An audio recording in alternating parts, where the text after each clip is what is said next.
Welcome back in. This is the Lions 24/7 podcast, and things are moving fast right now in the college football landscape. Hopefully, you're following our coverage at lions247.com during this first full week of a 45-day window that allows FBS players to put their name in the transfer portal. We're just getting started. 5 new names in there from the Nittany Lions 2022 roster. One of them did not finish this season with this team, and Malik McNeil, an offensive lineman. We discussed the first 4 of those in the last episode. Davon Townley is the more recent name to surface in the transfer portal, another redshirt freshman, another member of that 2021 recruiting class to look elsewhere as they continue their college career. A reserve defensive end this year, a guy that there was some optimism about how he was developing within this program after a couple of seasons, a former basketball-focused athlete at the high school level coming out of Minnesota.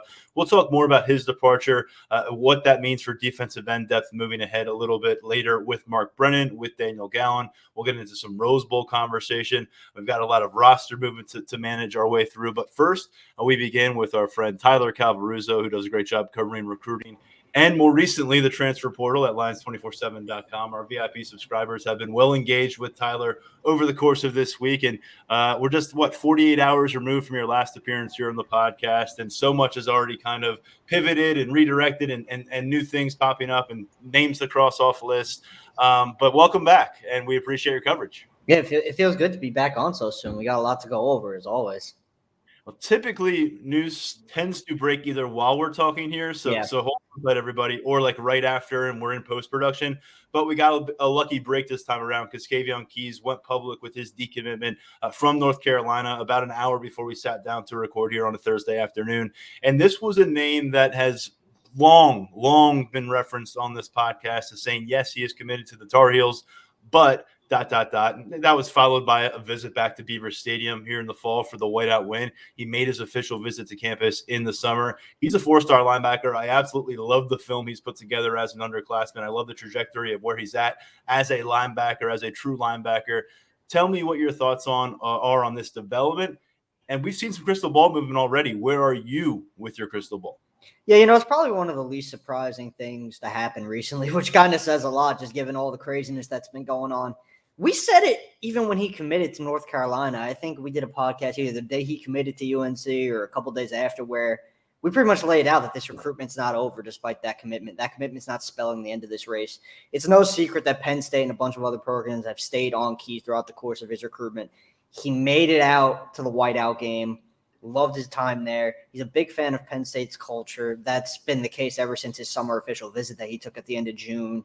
He loves the staff. He likes the plan that has been laid out for him and Manny Diaz's defense. So now that Keys is officially back on the market, and, even though that he wasn't beforehand, Penn State had gained a lot of ground and it had a lot of momentum. And I think the Nittany Lions are sitting in the driver's seat right now. I know there are still plenty of variables that play with Keys. I'm sure ever since he backed off the UNC commitment, there have been new programs reaching out. We know Florida has been involved. We know Texas A&M has been involved. He might want to get out and see those schools. He's going to be at Virginia Tech coming up on a visit, which isn't really that big of a deal from a Penn State perspective, considering how many times he's been to campus and the fact that he's already taken his official. But there's still a lot going on behind the scenes with Keys. But I like where the Nittany Lions are at. I think I'm getting close on a crystal ball. I think heading into this weekend, all the signs are pointing for Penn State to have a good chance of winning this recruitment. Well, that'd be something. I mean, we've seen crystal balls go in from Brian Doan, who was on this show last week, and Steve Wildfong, National Recruiting Director at 24/7 Sports. And you're talking about kind of working your way in that direction. And if he's about to, hop on campus with James Franklin's old buddy Brent Pry for a visit, that is compelling timing, and it would seem like the Hokies would have to hit an absolute home run. You mentioned Texas A&M and what a variable they have been in the recruiting world generally for the last few years. And of late, a bit of a, what would you call it? Maybe a collision course for a mess. And they're maybe ahead of schedule down there in College Station, but they're still acquiring talent. And we'll see how they maybe play a role. But I'll tell you what, we're seeing Penn State come to the finish line here. And we've been saying, well, who's going to fill these seats at the table? And we've said, hey, watch out. There's going to be names that surface, and they have. Joseph Mapoye is a good example, I think, of that. The defensive end is finishing out his football career up in New England right now. But Kavion Keys has been on the board for a long time. And there's another name there, Mason Robinson, that we've been talking about for a while in the 2023 cycle, Tyler Calvaruso. felt like maybe closing the book on him at some points in this cycle after that Northwestern commitment, but things have changed with that staff in Evanston, Illinois, and now he is going to be here in Happy Valley. Yeah, I would say that Penn State's interest in Robinson was kind of revamped when there was some overturn on the Northwestern coaching staff occurred. It really just came down to the Nittany Lions were always still in that picture, but once Northwestern parted ways with Jim O'Neill, defensive coordinator, and its defensive line coach, I think that gave Robinson a little bit of a reason to open up more, and now he's going to be on campus for the official this weekend. It's been a wild week with Robinson. You know, the staff was down to see him, all went well there. So another situation where Penn State's trending in the right direction. And I said it the last time I was on with Robinson, you know, there's still a lot more that went into his Northwestern commitment than football. The degree and the proximity to Chicago were big deals for him when he picked Northwestern over Penn State in May. And obviously, regardless of the overturn on coaching staff, that's still very much the case. The Northwestern degree hasn't been devalued and the campus hasn't grown any further apart from Chicago. So that's still very much in play for Robinson. But another situation where Penn State heading in the right direction, like their chances of making a move there while they get him on campus this weekend. A lot of times when you host a recruit for a visit this time of the year and you're trying to get them on board with weeks remaining, it's kind of a mad dash. You're trying to play catch up. You're trying to speed date in some ways in the recruiting terms.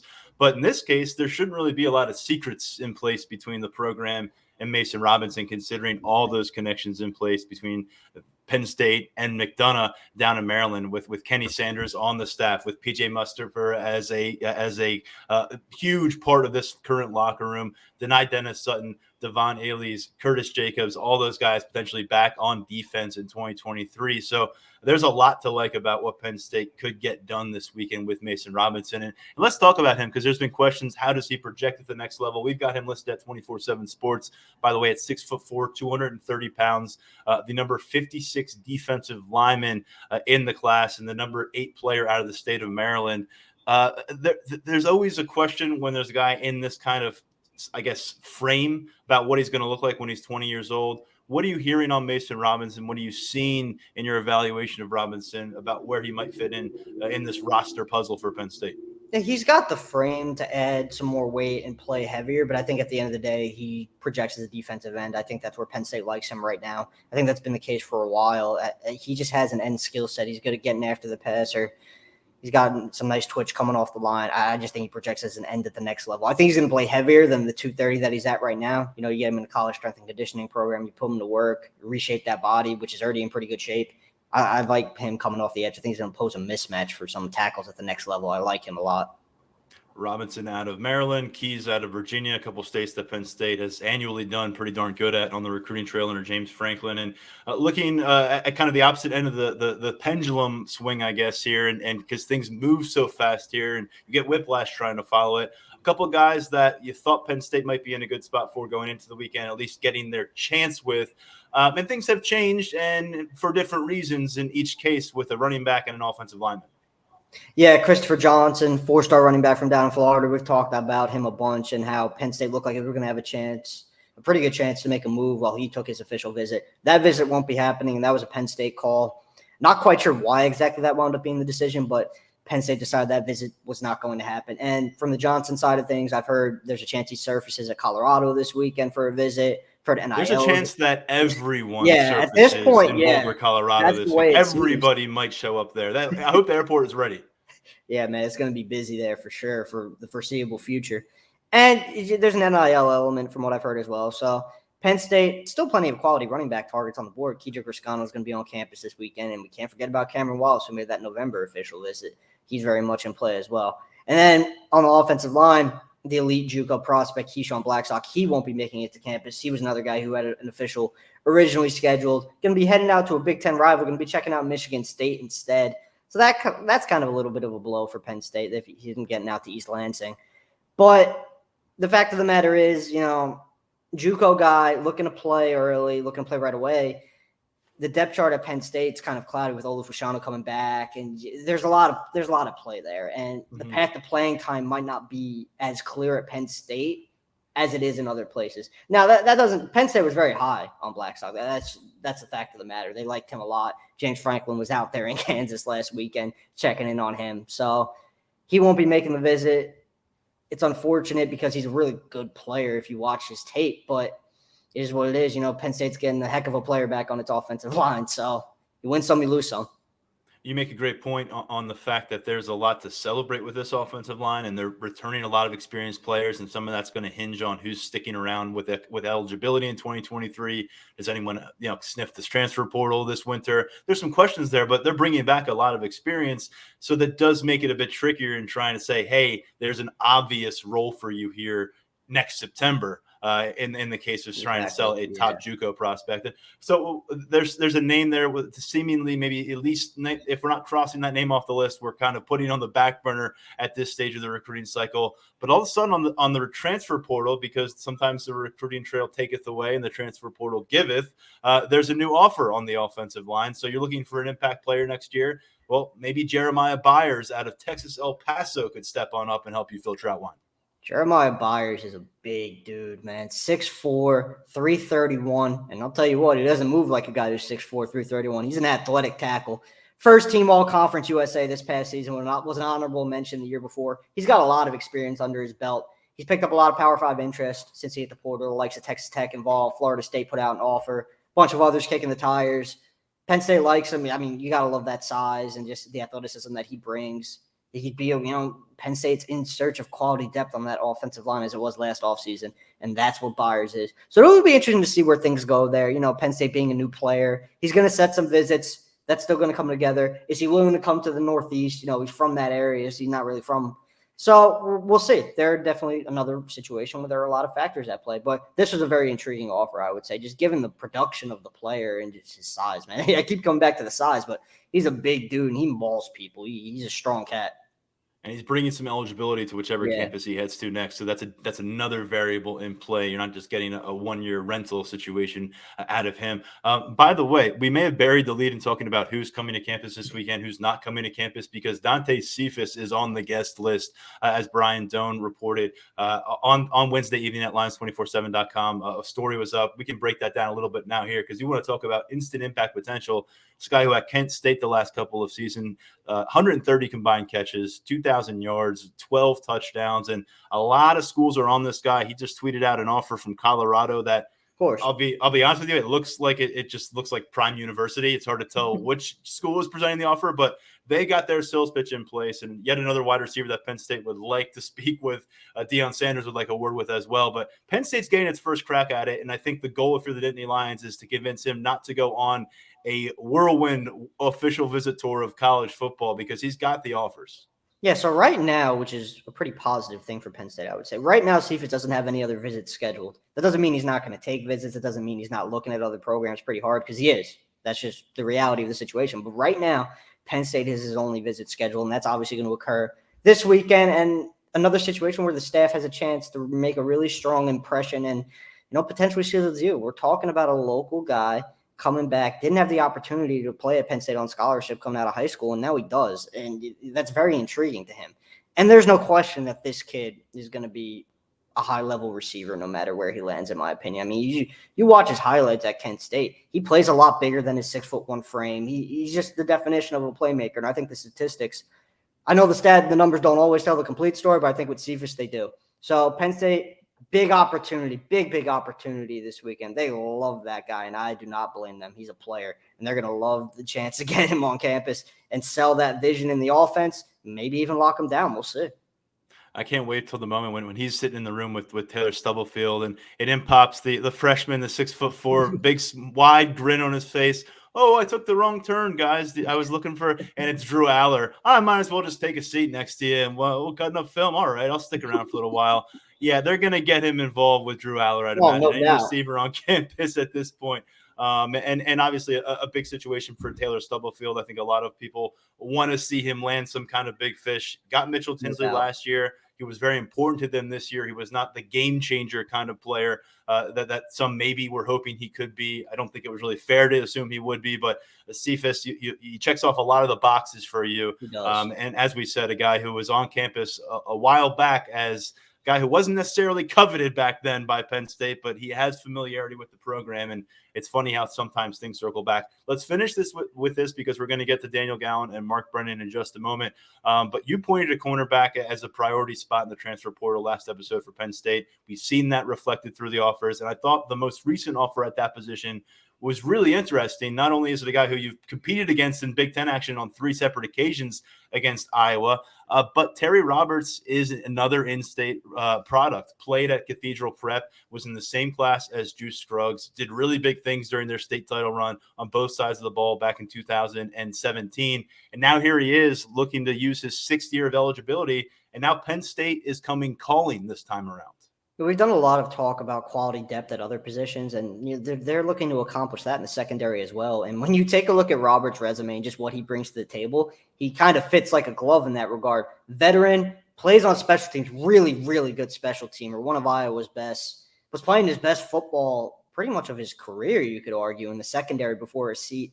And, an injury kind of derailed his season a little bit. But Roberts is just a guy, you bring him in, and he's instantly a fit on and off the field. He was one of the most beloved players in the Iowa locker room from what we've been able to gather. It just the utmost respect of his teammates. And I think if he were to come to Penn State, he would probably achieve that same status. He just seems like the kind of guy that natural leader, players flock to him. He's a guy you want to be around. And there's been a lot of talk about him wanting to play closer to home. Penn State gives him a chance to do that. He's a name I'm keeping a really close eye on as we're moving forward. I think there's a lot of mutual interest there right now for the role that Penn State's looking to fill. David Eichholt covers Iowa for us at 24/7 Sports, and he covers Iowa better than anybody. I think he has his pulse, finger on the pulse of that program better than anyone. And he delivered some goods over on our message board when this offer popped up. And he said, a guy who this locker room has loved and leaned on in some moments of adversity, not available for the second half of this season. There were reports out of Iowa City that it was a lower leg issue coming out of a matchup in October. Never anything official, I think, from Kirk Ferentz, which isn't surprising on the injury subject. So some things to sort through there from a health standpoint. But who's also, David referenced here, maybe one of the best special teams players in the history of the Iowa Hawkeyes football program and punt coverage. And we saw A.J. Litton come in a couple of years ago. It was a short-lived Nittany Lions career out of Florida State as a transfer. And he was able to do some really good things as a gunner that season. He was here and gone, but you think about even just filling that role and fortifying some depth at cornerback. There's a lot to be said for finding that kind of a piece in the transfer portal. It may not be the splashy, sexiest pickup, but it's the kind that can really make or break you in some key moments. Tyler, really appreciate it. I know you'll have coverage coming out of our conversation. You'll be right back on the message board. So get over to lions247.com. Plenty coming from the recruiting trail from this weekend and from the transfer portal from Tyler Calvaruso. Always appreciate hopping on the podcast, man. Always appreciate you having me, man. Sure, we'll be back soon. Yeah, yes, you will. See ya. All right, let's jump into it with a couple other friendly faces from the Lions 24/7 team. It is Mark Brennan and Daniel Gallen, who are booked and ready to go to the Rose Bowl, along with Mark's daughter, Grace, who takes great photos for us at the site and has been doing that for seasons now. But, fellas, I can already feel the sunshine, although when I peeked at the forecast for L.A., it was disappointingly highs in the 50s this week. So let's hope for rising temps later in the week. But I want to get a perspective from you, Mark. This is your 4th Rose Bowl you're covering. Not to date you or anything, but you've spent some time out in Pasadena. What should Penn State expect from this experience? What should we expect from this experience? And what should fans be anticipating who are maybe investing that financial, to go out there and experience this whole thing for a week? Yeah, just to be clear, I was not at the 1922 game. I didn't get to. I didn't cover Penn State when Hugo Besdick took them out there on trains or horses or whatever it was back in the day. But listen, the thing about the Rose Bowl is the game itself, the stadium, the atmosphere, the pageantry. People love the parade. All of that stuff is just absolutely unbelievable. But beyond that, it's really a Los Angeles experience. I mean, the team hotel is in Los Angeles, right by Staples Center. The media hotel is down in that same area. So a lot of people are like, hey, everybody's going out to Pasadena for the Rose Bowl. You're not really spending all your time in Pasadena. I'm not sure what all there would be to do in Pasadena. So if you dig big cities, if you like big cities, LA is as big as it gets, and it's a happening place, and there's a lot of cool things to do. But in terms of going out, the reason people love to get to that game, and if you haven't done it, the reason it's a bucket list game, again, the stadium is unbelievable. The atmosphere of the game, game day in Pasadena, the parade, all of those things are just absolutely special. And it's kind of funny that I hear some people may be disappointed they're going to the Rose Bowl or whatever, and it's like, this is a team that's coming off of 11 wins in the past 2 seasons combined. You're in a New Year's Six game. Enjoy it. So it's game day. If you guys haven't been there, and I don't think you have, it's something to behold, and it's a very cool scene. And I also love the fact that they're getting a different opponent. I've seen Penn State play USC twice out in that game, played Oregon, obviously, in '94. But to get a team that they've never seen before in Utah, and a good team, a tough team, a team that played really well in the Pac-12 championship game, I think that's pretty cool too. Daniel, Tyler Calvaruso and I just spent some time breaking down some of Penn State's many new targets on the transfer portal and players of interest. And we could have gone on and on because that list grows. And there were some guys that have been mentioned on the message board that we haven't talked about here on the podcast necessarily. But shifting focus to the outgoing group, Davon Townley is the latest name to pop up there on Wednesday. It was a name that we were watching going into the week. He had a decision that he was working through and ultimately deciding that he wanted to explore his options. Another one of those year 2 players. We'll talk about that. It's been a lot of movement out of that 2021 class. But I'm curious what your reaction here is in terms of the defensive end unit, which is kind of short on like those first and second year players, but generally looks like it should have a pretty quality rotation in place again next year. It's definitely a group that's still healthy. At the same time, we've talked about that you can never have too many edge rushers, and even when you look back to where this unit was in the spring, the depth has really gone back, and it's really kind of ping ponged back and forth. You look at the production that they were getting during the 2021 season. It was pretty much just Arnold Ebiketie. Jesse Luketa and Nick Tarburton both did some nice things, but that was mostly the Ebiketie show.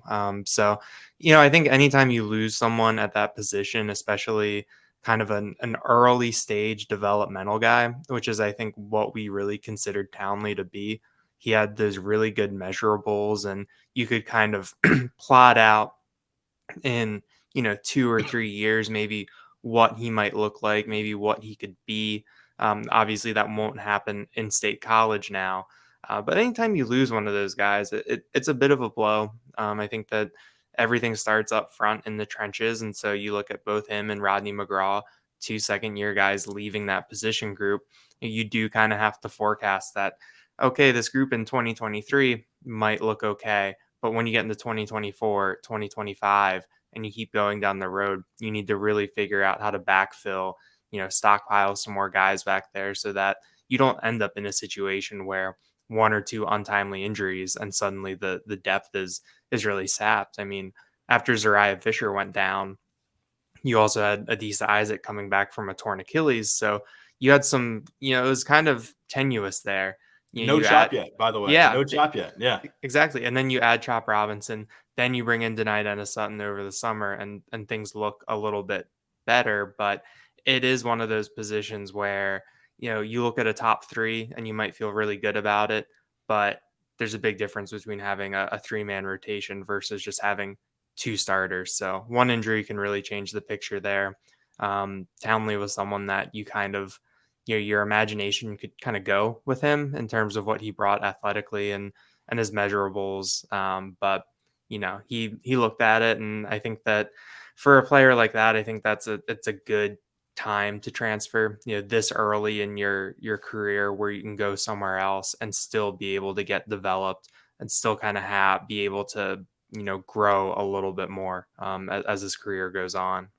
And I think if you're the Penn State staff, you can probably say, well, the case is, hey, you've invested, you've developed. Look at yourself in the mirror, how much you've changed physically since you've been here. You're getting some game reps. I think it was less than 30 snaps over the year, but he's a guy that we saw getting a lot of work on the practice field with the scout team. And you wondered, wow, he's growing. He looks a lot different than the basketball player who we saw in high school. And so you'd understand why there would be remaining intrigue. Of all the guys who have left the portal so far, I'd probably put him up there with Christian Veyer. You got to put the quarterback, in like his own category in college football these days. But in terms of everybody else, I think that Davon Townley fits that Power 5 profile still the most. Maybe you see Rodney McGraw end up there.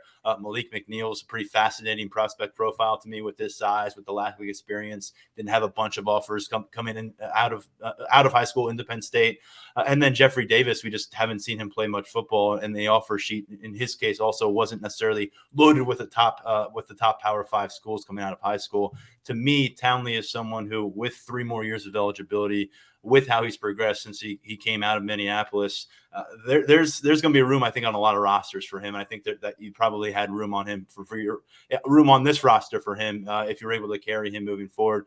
Townley, to me, fits that profile of a guy who you'd understand why he might be venturing elsewhere, because he didn't visit Penn State during his recruitment process. It's because that 2021 recruiting cycle was so different. It impacted Penn State so tremendously. We discussed that with Brian Doan a bunch of times here on the podcast. And he said, I mean, it's not just Penn State fans thinking this. He said Penn State was impacted more than any other program across college football by this pandemic because of the inability for guys to come to Happy Valley, pick up the vibes, which are unique to here. And whether you believe that or not, you're seeing that reflected, I think, and really across the country right now, Mark. 4 guys out of the 5 who've left the program are from that 2021 recruiting class.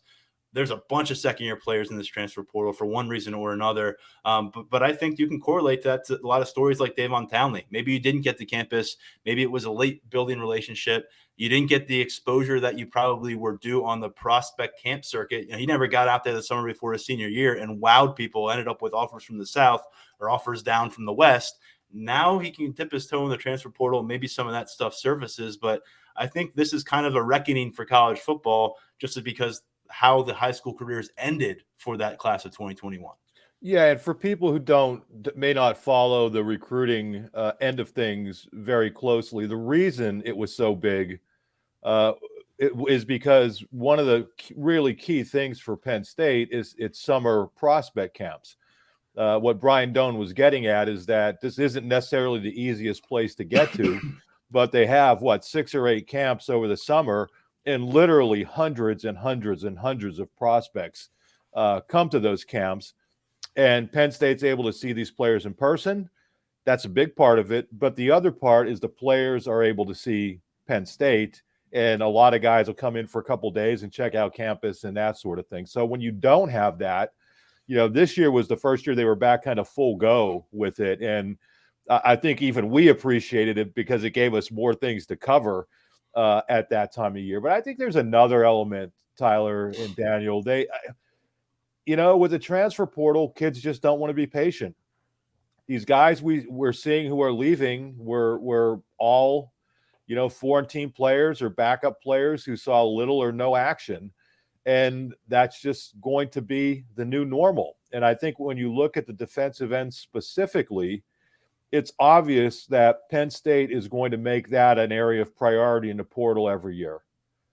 They got AK, they get Chop. So you're a young defensive end in this class struggling to get on the field. They bring in Chop last year, and they should have brought in Chop because he's a really good player with multiple years. And then you're wondering who they're going to bring in next. And you start wondering, when am I going to get my opportunity? And it's kind of understandable, but I guess we're just not going to see a lot of players waiting and trying to fight through to get that opportunity. Deni Dennis Sutton is a freak. And there are not a lot of true freshmen who are able to come in and do the sorts of things that he did on the defensive line.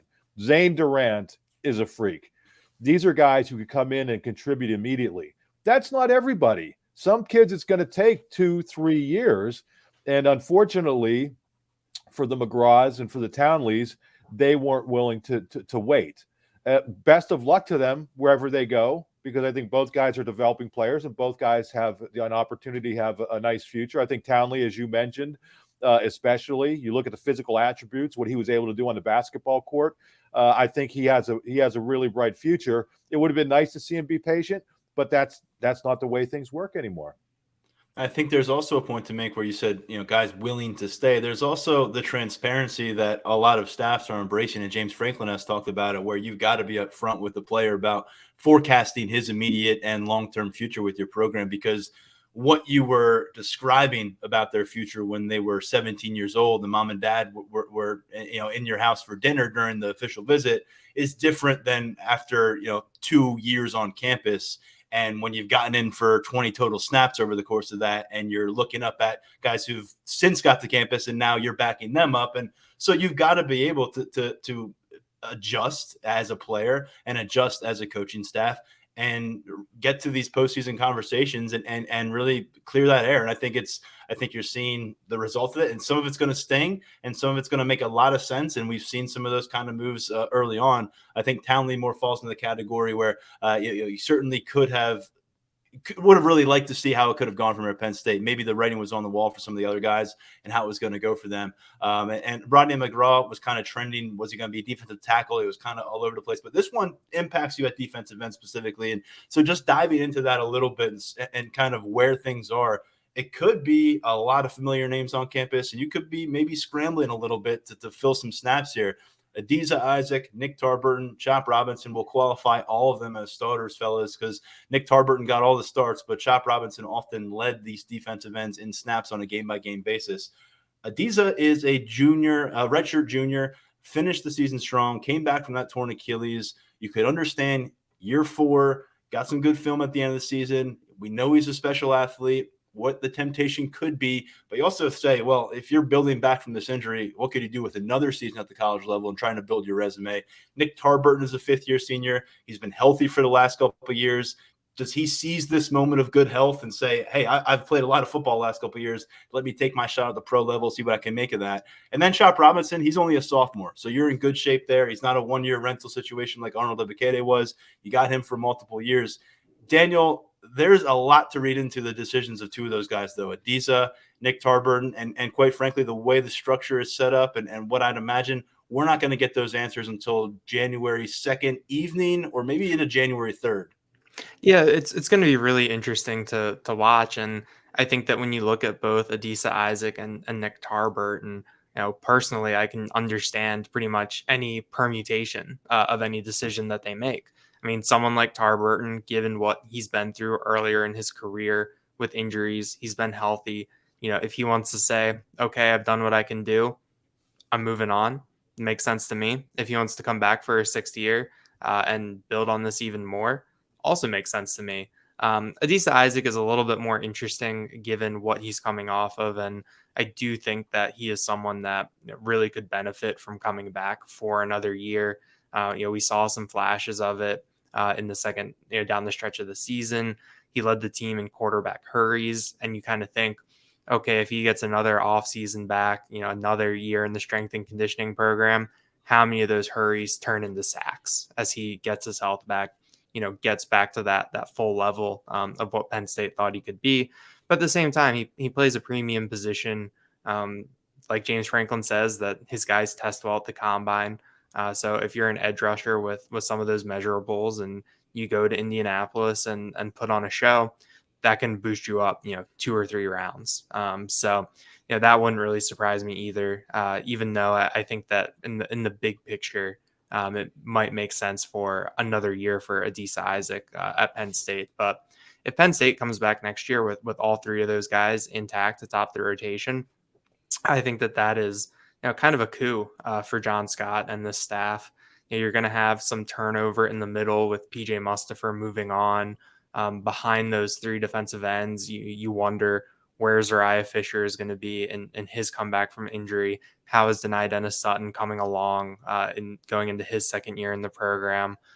So there are some questions in that defensive line group. And so if you can, have 3 pretty solid answers atop that depth chart, I think that could be pretty major for them. But like you said, it might be right after the Rose Bowl. It might be 24 hours after, could even be 24 hours before. But it's definitely something that we'll be looking forward to getting answers on. And you just have to remember there are things beyond the football field and what a guy's going to look like in an NFL uniform.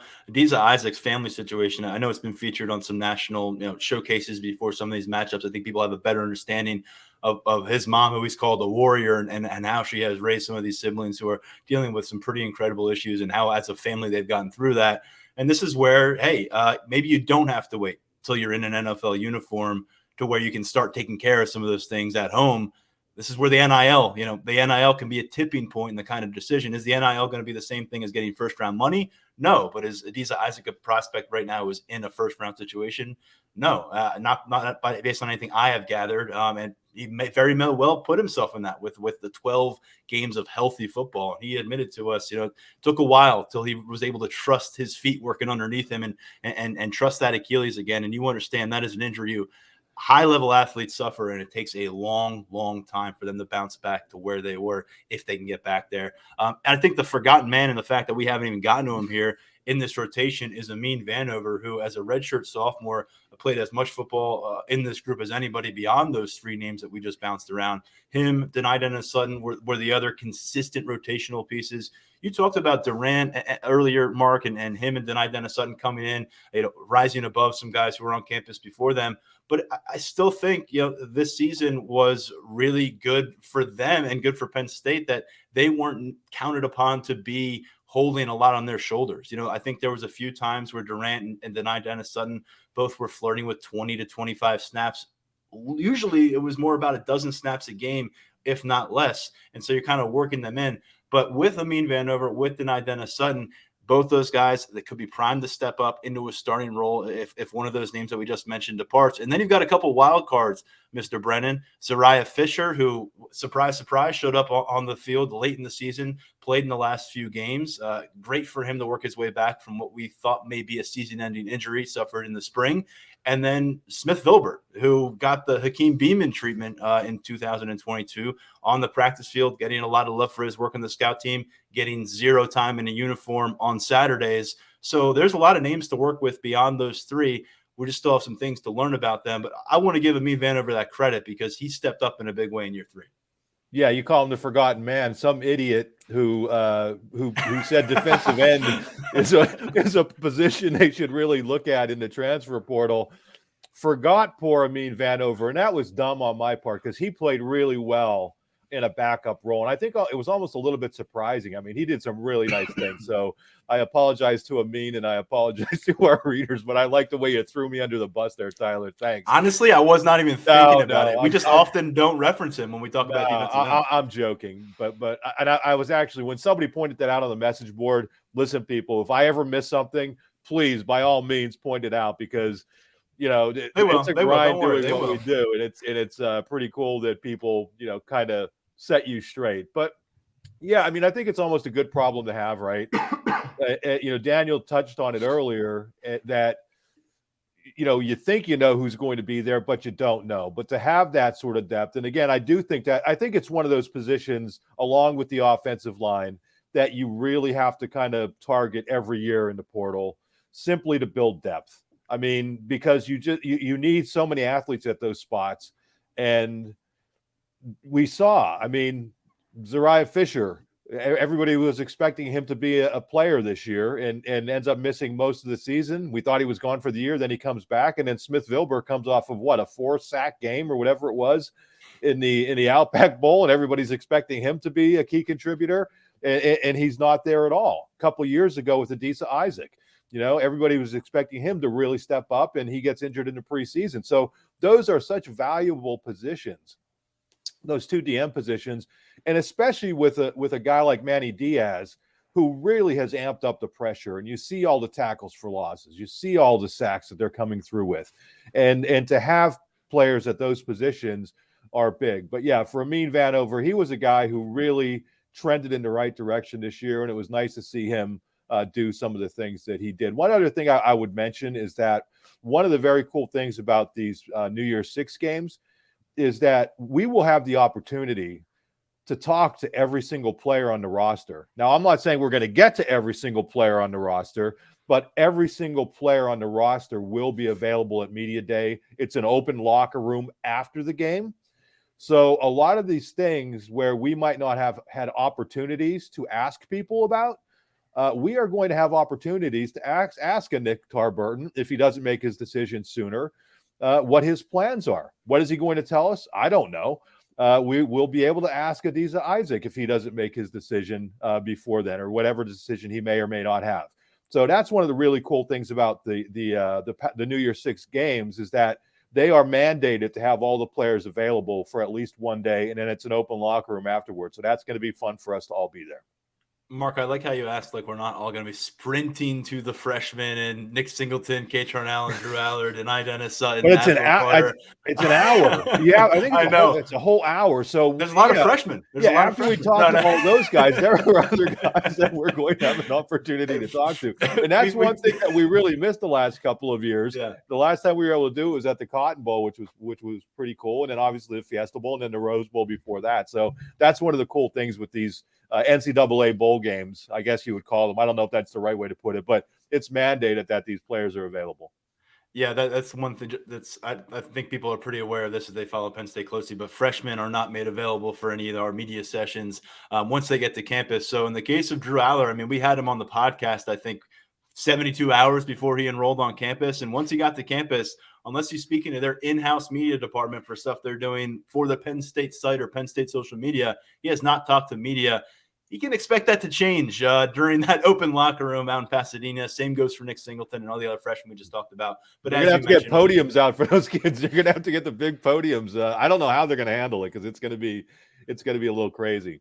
I do want to get into some Rose Bowl stuff to finish this episode. But before that, I mean, defensive end's not a finished product as we're looking ahead toward 2023. Jameel Lyons out of Philadelphia, the question with him, really impressive prospect, by the way, out of Roman Catholic, 4-star kind of level prospect. And is he going to grow out of that defensive end position? Is he going to be a more of an interior prospect long-term here with Penn State? Tamir Robinson is listed as an edge rusher on 24/7 Sports with his ranking. He slotted to land at linebacker initially here as an Nittany Lion, but some targets are surfacing. We just heard Mason Robinson and potentially working his way from a Northwestern commitment to a Penn State commitment as Tyler Calvaruso is breaking that down.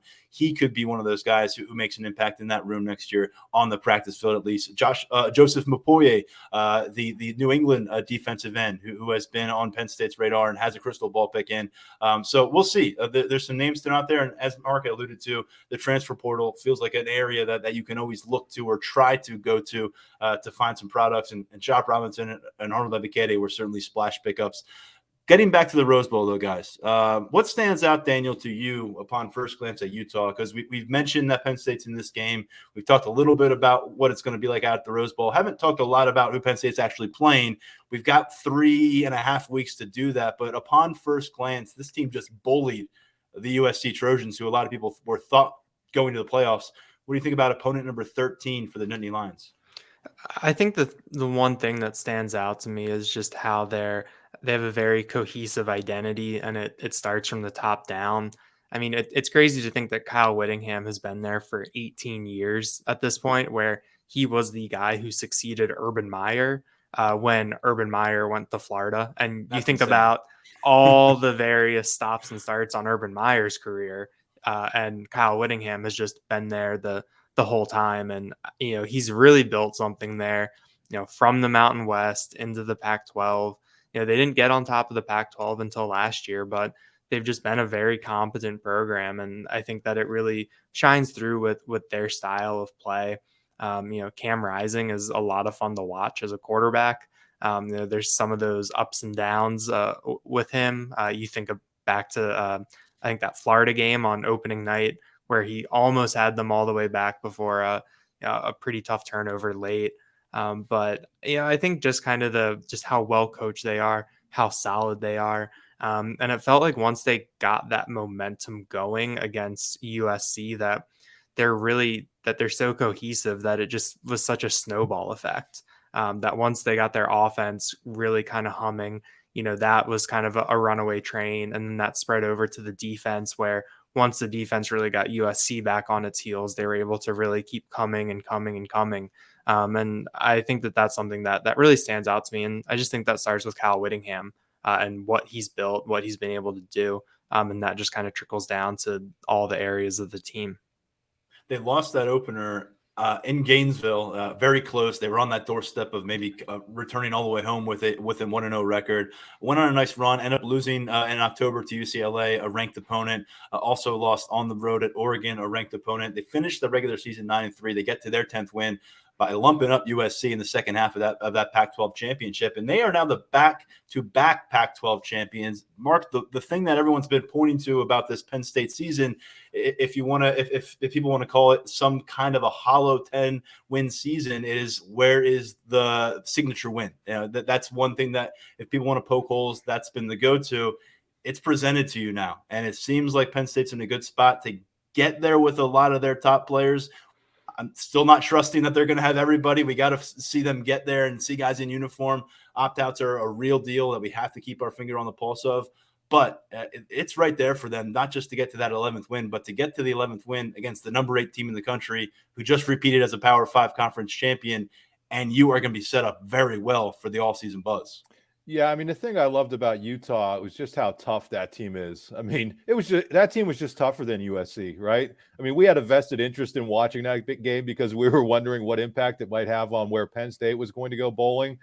But I was just blown away. I think James Franklin made a very accurate, apropos comment when talking about the bowl, when he's talking about Rising. You know, he got his block knocked off in that game. He got his helmet like literally knocked off. Just gets up. Yeah, give me my helmet. Put it back on. I mean, he got his helmet knocked off, and I thought it was Dave Grohl underneath there. He's got the long hair. I mean, he looks like a rock, some sort of grunge rocker, but a tough player. Made all the right plays. Who knows what happens in that game if Williams doesn't get banged up. But to their credit, Utah was the much, much tougher team. And you're right. There isn't necessarily a signature win on this schedule for Penn State so far this year. And that's through no fault of Penn State. I don't think, Auburn ended up when that game was scheduled, Auburn was a legit, SEC contending type program. Michigan State tanked. Yeah, Michigan State went all the way down. It was the first year in 50 years that Penn State didn't play Iowa, right? I mean, I don't know how. I mean, the one year you could probably use a game against Iowa, and Iowa wasn't even that good. So I guess maybe Purdue. You're looking as you look back at it. So it wasn't Penn State's fault, but you're right. This is a nice opportunity on a huge stage. Everybody's going to be watching this game because it's not going head to head with anything else, I don't think. And against a legit program. And I hope Penn State fans realize, because we don't get a lot of opportunities to see Utah, but I hope they got an opportunity to watch that Pac-12 championship game to see what this program's all about. Class act for a coach, super, super tough defense, really well-run offense. And I just love, again, I can't say enough about Rising. I mean, I just loved what I saw of him in that game. And I think he kind of willed them to get to the lead and get it out in front. And then eventually they just put it away. So, yeah, it's a legit game, a legit opponent. I'm looking forward to it. To me, I mean, this may be their biggest postseason showcase. I mean, certainly since the Fiesta Bowl back in 2017, you go back to the Rose Bowl in 2016, which was a tremendously popular game for people to go back and pick apart. And just so much happened in that matchup. And Sam Darnold made himself a bunch of money, and Saquon Barkley did too. But I think when you kind of work but then you work your way through what it's been since then. I mean, the Citrus Bowl matchup down in Orlando, McSorley's banged up, and it ends up being a kind of an ugly game, and Kentucky wins, and it's a 4-loss Penn State team. And the next year we're out and we have an awesome time in Dallas, and the Cotton Bowl was a hell of a show. The one thing about the Cotton Bowl, and we were all ready to go back, and it looked like we might be going back this year, and we would have gladly gone back to Dallas, but the matchup, all credit to Tulane and all credit a couple of years back to Memphis, just doesn't carry as much weight. It's that great story of a season, but by the time we saw Memphis, their coach had already left for another job. He left for another opportunity that he had earned.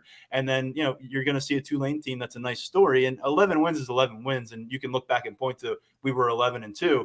but it's nice to do it against a top 10 team that carries more respect. And I think you have that opportunity here in 2020. There was no bowl. And then last year against an Arkansas team, it felt like we watched, a hollowed out shell of the Nittany Lions carcass play a Razorbacks team that just ran the ball over them. And so, hey, it looks like we're primed for a really good matchup that's going to have a lot of eyeballs on it. And I'll ask you guys this question as we just kind of, for now, put the punctuation mark in our Rose Bowl conversation. It's going to be ongoing for the next 3 weeks or so. Between now and kickoff on 2 p.m. local time out there in Pasadena on the 2nd of January, what is the biggest question that you have about this Penn State team? We've got a little bit of separation now since they picked up that 10th win. There's some moving pieces in a personnel standpoint, but we'll start with you, Daniel. Between now and this 13th game on the schedule, what's kind of that question that you want to itch and get to the bottom to? I'm curious what the offensive line is going to look like, whether that's with Olu Fashanu or without. I mean, we saw that Utah front really get after Caleb Williams and USC down the stretch. Once Caleb Williams was kind of immobilized by whatever his injury was, I think that changed the complexion of that game a little bit. Sean Clifford and Drew Aller aren't Caleb Williams in the legs department. So I'm really curious to see what Penn State is able to do against that Utah front. And that's, no matter what, combination is out there, no matter which 5 guys are there between injury and opt-outs. I want to see if Penn State is able to be pretty sturdy up front, both against the pass and in the run game, because USC, Utah. I mean, I like those Utah defensive ends. I thought that they have some interesting prospects. Like one of their defensive ends is a converted wide receiver in terms of length and athleticism. That's a really interesting body type to me. So I'm just curious to see what Penn State is able to do, up front. James Franklin has, kept saying that, he's not going to talk about the offensive line yet. It's still not time to talk about them. But this is going to be our last look at them for the year. And I think they have the chance to really, put the cherry on top of a really nice season for them. I think aside from the obvious, which is Olu Fashanu and whether he plays or not and whether he's available or not, 2 names that stick out to me there, Daniel. Vega Ione, how much does he plan to be involved? He was, working in a little bit at right guard with Salim Wormy last week. He can play that 4th game without burning redshirt. They like him a lot in this program. Curious to see what his involvement might look like out there. West Coast guy, by the way, would be pretty cool for him to finish out his freshman season. And then Caden Wallace. I mean, is he getting an opportunity to get back out there and get some game reps under his belt and kind of reassert himself? I think a lot of people have been quick when they're looking at what 2023 and the offensive line might look like. They forget to list him for whatever reason. And he's a redshirt junior. He's started a lot of games. And I know he's left some to be desired, and he was working in with Bryce Effner in a tandem rotation, but he started the first 7 games this year. So I'm curious if he can get back, because I think he was close to the end of the season. Mark, what are you looking at in the next few weeks? Yeah, we don't script these shows, so when you brought that up, if you couldn't tell, by the way, no, but I think that's actually good. I mean, I enjoy it more when it's more of just a discussion and we're not going item 1, item 2, item 3. But I mentioned that because when you brought that up, the first thing that popped into my giant head was Jake Pinniger. I mean, this figures to be a close game, and he was all over the place this year. And I think it's going to be really important for him to play well in this game. Otherwise, I think if you look at Penn State's season and you go back and you look at the 3 toughest games that Penn State had, to me would have been Purdue and then obviously Ohio State and Michigan. And what did those 3 teams have in common? Both had very accurate, very good quarterbacks. So, I haven't looked at Rising's numbers just yet, but he's been very effective for most of the season. In their wins, he was really effective, obviously. I think being able to get pressure on him and for the secondary to really step up and play well, I think keeping him in check is going to be key, because I think if you're able to do that, I think that takes a lot of things away. So getting pressure on the quarterback and continued strong play from your secondary, even without Joey Porter Jr., which they showed they can do without him for what, 2 of the last 3 games, and then really he didn't even play all that much against Michigan State. So I think that those are the things. But really, in all seriousness, I think Jake Pinniger could be a really big factor in what figures to be a tight, hard-hitting, defensive-oriented, well-played game.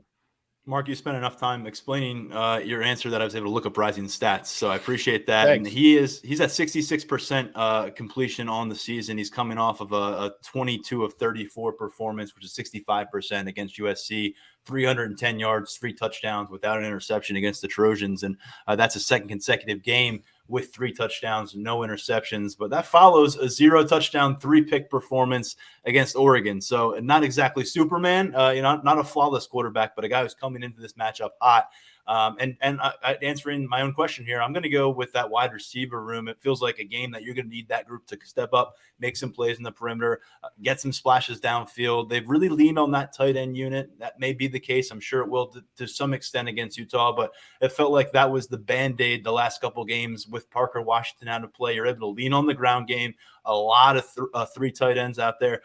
2 tight ends pretty much never leave the field. Tyler Warren getting 25, 30 snaps in the last couple of weeks. So to me, is this a matchup where Harrison Wallace sets the stage for himself going into his 3rd year on campus?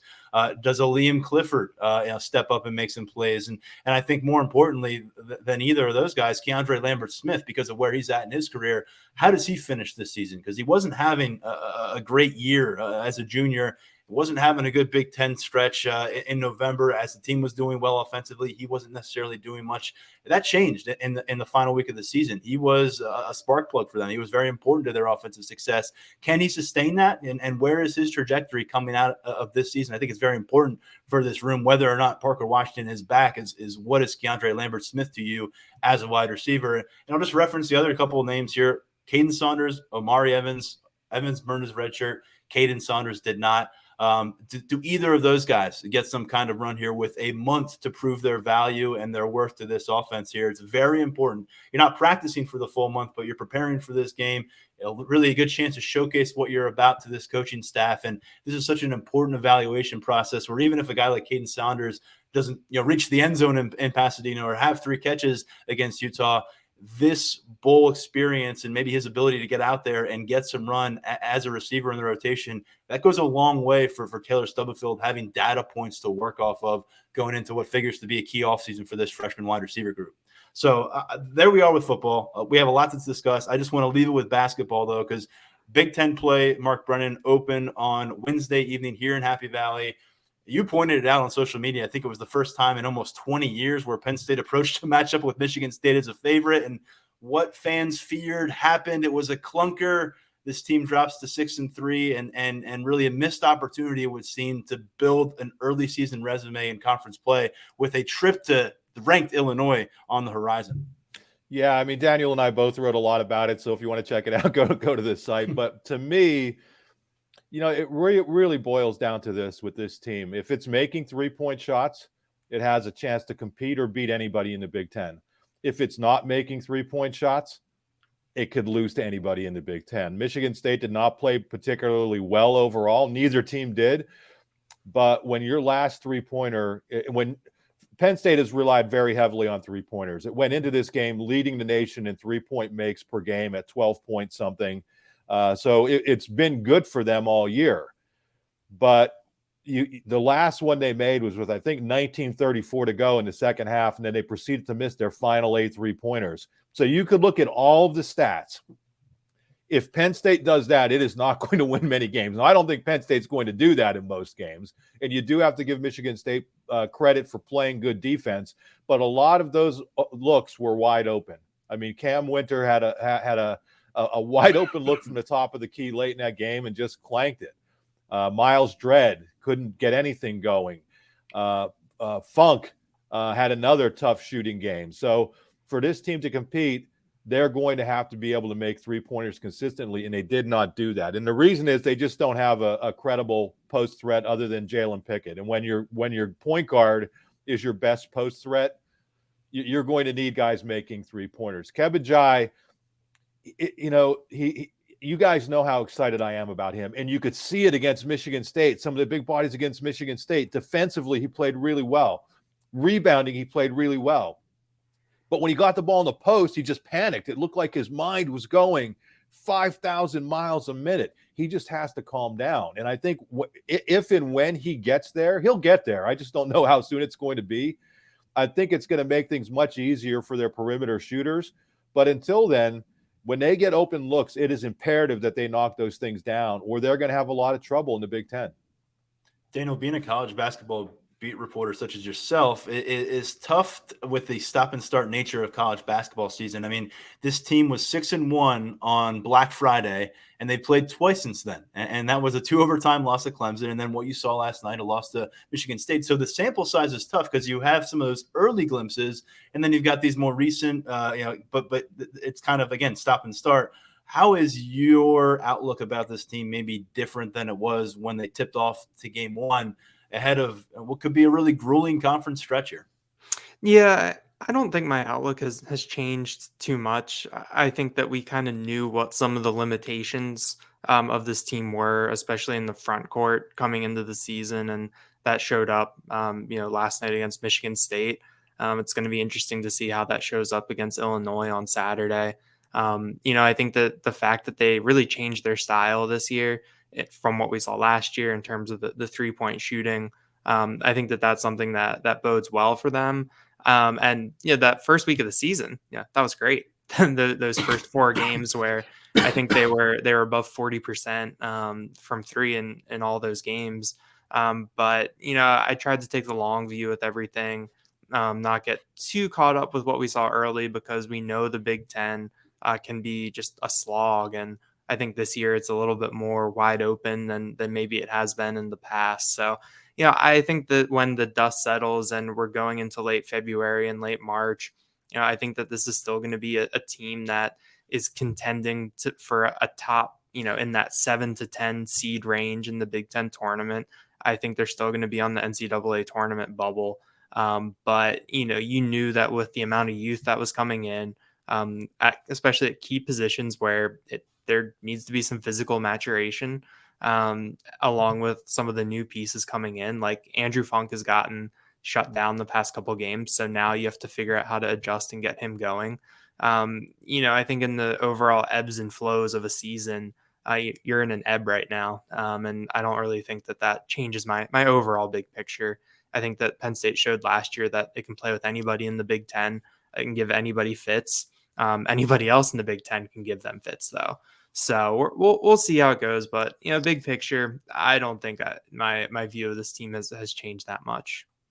All right, well, these guys will have coverage of every Penn State basketball game moving forward, as they did coming off of the Michigan State matchup on Wednesday night.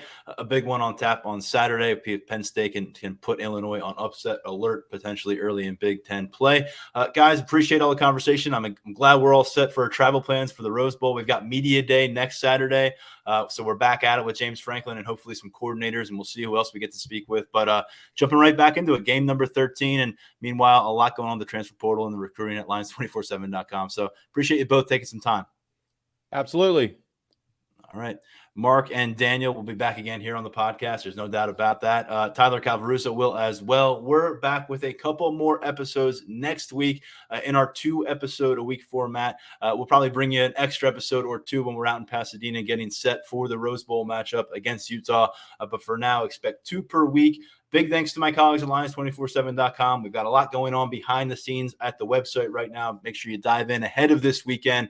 The recruiting visitors will be on campus. Very notable. Some transfer pieces in that as well. And then who knows what the portal will provide in terms of news of Nittany Lions entering it and potentially Nittany Lions benefiting from it, grabbing some talent from that portal. Stay with us at Lions247.com. Until the next episode, I'm Tyler Donohue stepping aside. This has been the Lions 24/7 podcast.